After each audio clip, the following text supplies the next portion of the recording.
বিশ্বকর্মা, সাবধানে যেও। গতবার ভক্তের দেওয়া বাইক চালাতে গিয়ে কোমর ভেঙেছিলে, এবার আবার যেন কোমর ভাঙা রিটার্নস না হয়। কোনো গিফট নিয়ে ফিরে এসো না যেন।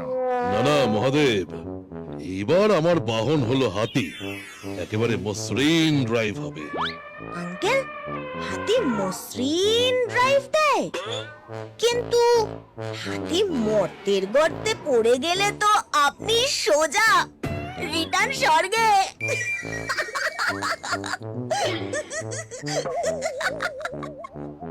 সত্যি বলছি আঙ্কেল, যদি আবার কোমর যায় তবে আপনার ব্যাগে হাতুড়ি রেঞ্জ বাদ দিয়ে সরাসরি পেন কিলার আর ব্যান্ডেজ ভরে নিতে হতো।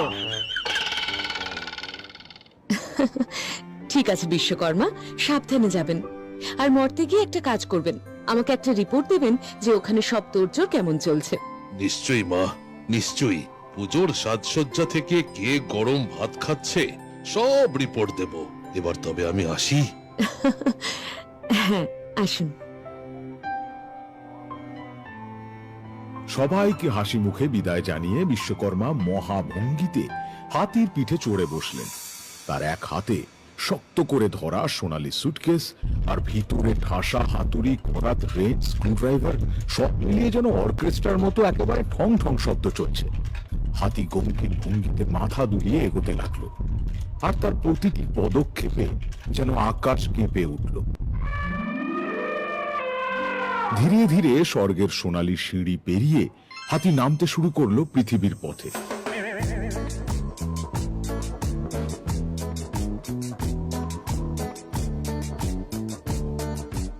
মেঘ কেটে গিয়ে হাতি ধীর লয়ে এগিয়ে যাচ্ছে।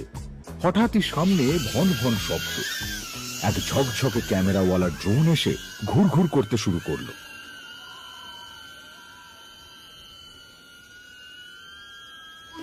এই এই, এত বড় হাতি নিয়ে কে আকাশে? এয়ার স্পেস রুল ভাঙছে তো। আরে বাবা, এ আবার কোন ঝাড়ুদার যন্ত্র? এসব আমার কানে গুনগুন করছে কেন? প্রভু, এ আপনি কোন ঝাড়ুদার যন্ত্রকে সঙ্গে করে নিয়ে যাচ্ছেন? কই, আমি তো এটাকে সঙ্গে ভরিনি। আমি তো হাতুড়ি, ছেনি, রেঞ্জকে সঙ্গে নিয়েছি। এটা তো একেবারেই আমার তালিকায় ছিল না। হাতি নিয়ে আকাশে উঠছেন? ভাই, এই যুগে সবাই ড্রোন ট্যাক্সি ইউজ করে, আপনি একেবারে ওল্ড মডেল ট্রান্সপোর্ট।